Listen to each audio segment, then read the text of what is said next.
India के शहर आगरा की सरजमीन पर मुगलिया वास्तुकला का एक ऐसा शाहकार मौजूद है जिसे ताजमहल के नाम से पुकारा जाता है। 42 एकड़ के वसी रकबे में फैला यह पुरनूर मकबरा हुस्न की जीती जागती मिसाल है, मगर इस लाजवाब खूबसूरती के पीछे एक रूह को कंपा देने वाला किस्सा पोशीदा है।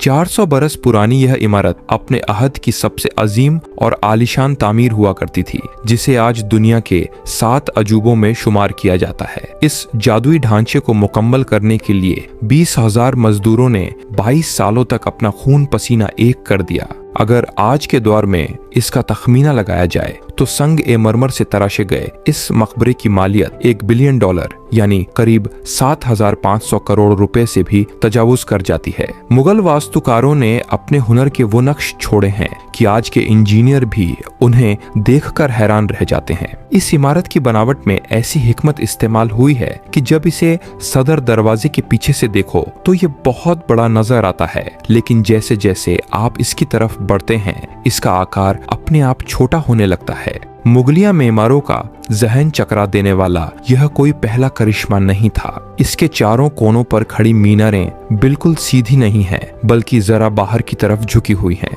इसके पीछे राज यह था कि अगर इन्हें सीधा रखा जाता तो दूर से देखने पर ये अंदर की तरफ झुकती हुई महसूस होती। दूसरा बड़ा सबब यह भी था कि अगर कभी खुदा ना खास्ता भूकंप आए तो ये मीनारें बाहर की तरफ गिरें और मरकजी इमारत हर हाल में सलामत रहे। आखिर क्या वजह थी कि इसके मेमार इसे इस शिद्दत से महफूज रखना चाहते थे? ताजमहल के वो राज क्या हैं जिन्हें 4 सदियों से दबा रखा है? और उस दौर में जब न कंक्रीट था न स्टील, तो यह आलीशान मकबरा और इसका 40 मीटर ऊंचा गुंबद भला कैसे खड़ा किया गया? आज की इस गुफ्तगू में आप ये तमाम हकायक जान पाएंगे। यह सिलसिला सन 1607 में शुरू हुआ जब इस जमीन पर मुगल सल्तनत का परचम लहराता था। उस रोज मुगल शहंशाह के छोटे फर्जंद शहाब उद्दीन मोहम्मद खुर्रम की उम्र के 15 साल पूरे हुए थे। इस जश्न की खातिर आगरा के किले में एक अजीम महफिल सजी। खुर्रम अपने वालिद के लाडले थे, सो हर साल उन्हें सोने और हीरों से तोला जाता था, मगर इस बार मामला कुछ और ही था। शहंशाह ने खुर्रम का रिश्ता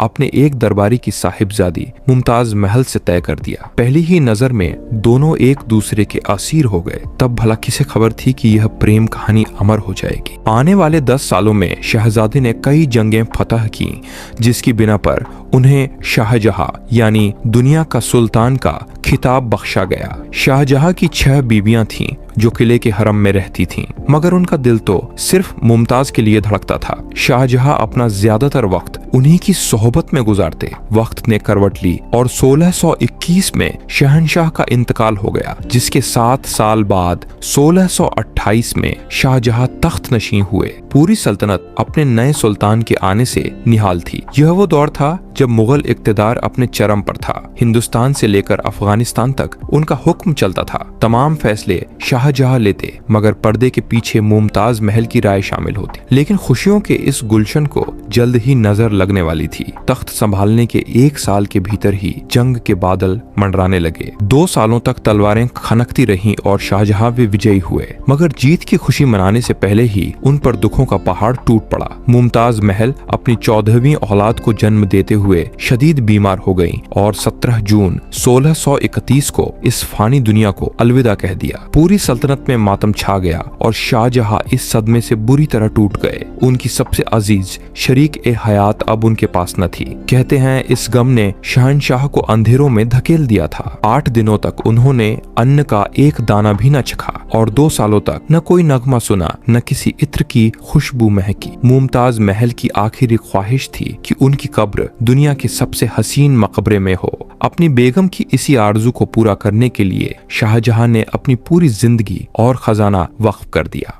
अब बारी थी एक ऐसी बनावट की जैसी चश्म ए फलक ने पहले कभी न देखी हो। शाहजहां ने इसके नक्शे के लिए अपने बुजुर्गों के मकबरों से प्रेरणा ली। मीनारें वालिद से, ढांचा दादा से और गुंबद का तसव्वुर अपने चचा के मकबरे से लिया। इन सबको मिलाकर एक तिलिस्मी ढांचा तैयार हुआ। ईंटों को बनाने और काम को जारी रखने के लिए शाही खजाना पानी की तरह बहाया गया, मगर शाहजहां को इसकी कोई फिक्र न थी। बरसों की मुशक्कत के बाद ढांचा खड़ा हुआ तो उसे संग ए संगमरमर के लिबास से सजाने का वक्त आया। यह कीमती पत्थर 400 किलोमीटर दूर राजस्थान के मकराना से हजारों हाथियों पर लाद कर लाया गया। शाहजहां ने मकराना का सारा पत्थर सिर्फ ताजमहल के लिए मखसूस कर दिया था। ताजमहल का विशाल गुंबद महज पत्थरों के जोड़ से बनाया गया, जिसकी बारीक कैलकुलेशन आज भी इंजीनियरों को हैरत में डाल देती है। इसकी सजावट में पियत्रा ड्यूरा यानी संग एमरमर पर नक्काशी करके कीमती नग जड़ने का काम हुआ। इसमें इस्तेमाल होने वाला लेप शीरा, नींबू और पत्थरों के चूरे का एक नायाब मिश्रण था।